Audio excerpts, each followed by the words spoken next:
Ahora desarrollaremos esta inecuación logarítmica, la cual es muy similar al otro ejercicio, pero en donde las bases son números racionales menores que 1. Entonces, lo, donde vamos a tener que tener cuidado es cuando aplicamos la función exponencial, porque ahí nos va a quedar una función decreciente. Bueno, primero debemos encontrar las restricciones. En este caso, tenemos que x más 1 tiene que ser positivo, o sea, x tiene que ser mayor que menos 1. Además, x más 3 al cuadrado debe ser positivo, o sea, que x tiene que ser distinto de menos 3. Y x más 2 al cubo debe ser positivo, es decir, x más 2 debe ser positivo, por lo tanto, x debe ser mayor que menos 2. Si nosotros interceptamos todas estas restricciones, vamos a tener que el conjunto R va a ser el intervalo del menos 1 al más infinito.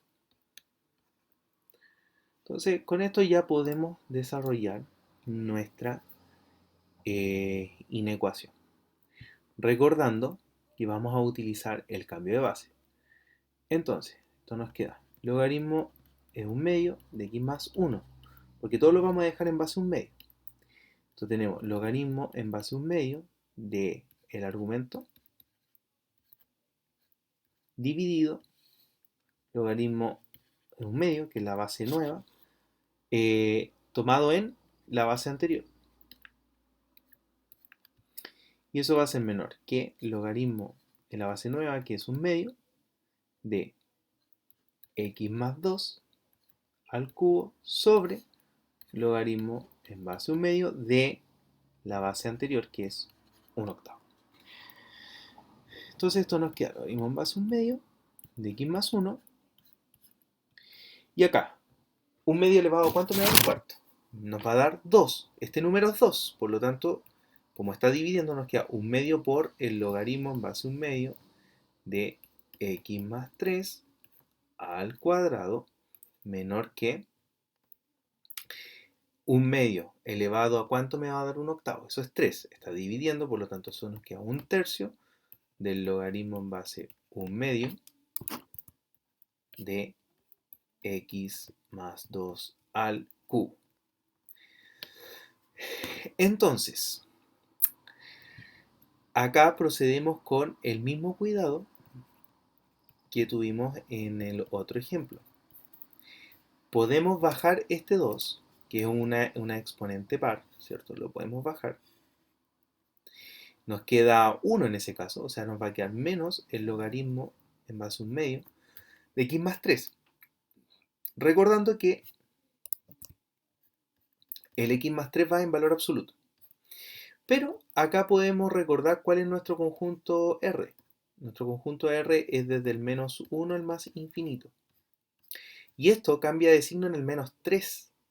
Por lo tanto, esto va a seguir siendo positivo en este conjunto de restricción o se podría decir que el dominio de la función.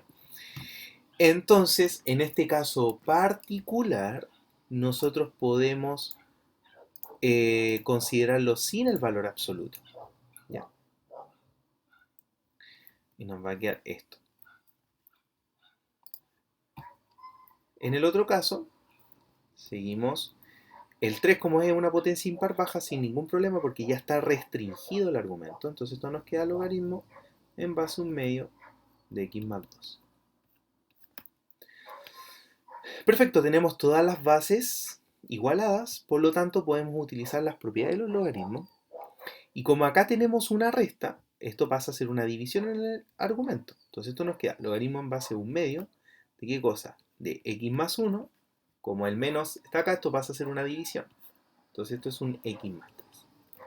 Menor que el logaritmo en base a un medio de x más 2. Y ahora nosotros podemos aplicar la función exponencial, pero esta función exponencial la vamos a aplicar en base a un medio. ¿Y qué ocurre en este caso? Vamos a tener que, como un medio es un número menor que 1, positivo, la función exponencial es una función decreciente.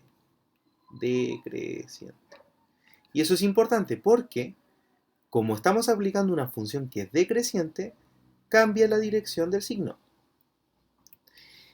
Por lo tanto, esto nos va a quedar, bueno, como la exponencial es un medio, acá tenemos un medio, bueno, nos quedamos con los argumentos al aplicar la exponencial, pero se cambió la dirección del signo.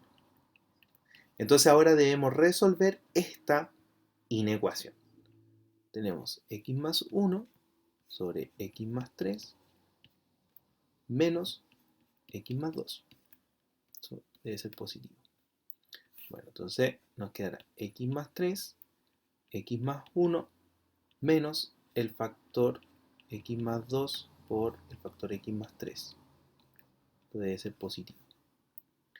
Luego, tendremos x más 1 menos, y tenemos que hacer el producto de cada una de estas. Entonces, como todo esto nos va a dar positivo, todo, como tenemos el menos fuera, nos van a quedar todos los términos negativos. Entonces tenemos menos x cuadrado, y aquí tenemos 3x más 2x es 5x, menos 6, dividido x más 3, positivo. Ok, y ahora reducimos los términos semejantes, nos quedará menos x cuadrado, menos 4x, menos 5, x más 3, mayor que 0. Nosotros vamos a seguir aquí. Factorizamos por menos 1 en el numerador, nos quedará x cuadrado más 4x más 5. Fíjense que lo que voy a hacer en este paso es multiplicar por menos 1, nada más. Entonces, me va a quedar de esta forma. Ya, perfecto. Analicemos la cuadrática. Primero para ver si es que tiene alguna solución o no. Entonces, el discriminante de la cuadrática va a ser 16 menos 20. Eso es un número negativo. Eso es menos 4, un número negativo. Y el a es positivo. Por lo tanto, volvemos a tener una situación de este estilo. O sea que la ecuación del numerador, o sea, x cuadrado más 4x más 5, es positivo para todo número real. ¿Eso qué quiere decir? Que basta con solucionar x más 3 que sea negativo, porque si esto siempre es positivo, positivo dividido a algo negativo me va a dar negativo. Entonces basta con resolver esto de acá. Eso quiere decir que x debe ser menor que menos 3. Entonces tenemos una solución parcial. La solución parcial es que esto tiene que ser de menos infinito al menos 3 abierto. Pero para obtener la solución final debemos intersectar nuestra solución parcial con nuestra restricción. La solución parcial dijimos que es de menos infinito al menos 3 abierto, y nuestro conjunto restricción es del menos 1 al más infinito. Entonces debemos intersectar con el intervalo del menos 1 al más infinito. Y esa intersección es el conjunto vacío. O sea, la solución a la inecuación es vacío. ¿Cómo se entiende eso? Nuevamente vamos a mirar el gráfico para ver la interpretación geométrica. Tomamos el lado derecho como una sola función y el lado izquierdo como una sola función. Lo que está en rojo es la función que está en el lado izquierdo de la inecuación. Y lo que está en azul es lo que está al lado derecho. Entonces, originalmente nos están preguntando para qué valores de x se tiene que esta función está menor que esta. O sea que el gráfico de esta función está bajo esta función. Y en ese caso, vamos a tener la situación siempre al revés. Esta nunca, lo que está acá en azul, nunca supera los valores de la función f, que es la que está en rojo. Por ende, como eso nunca ocurre, siempre tenemos la situación inversa, vamos a tener de que la solución es vacío.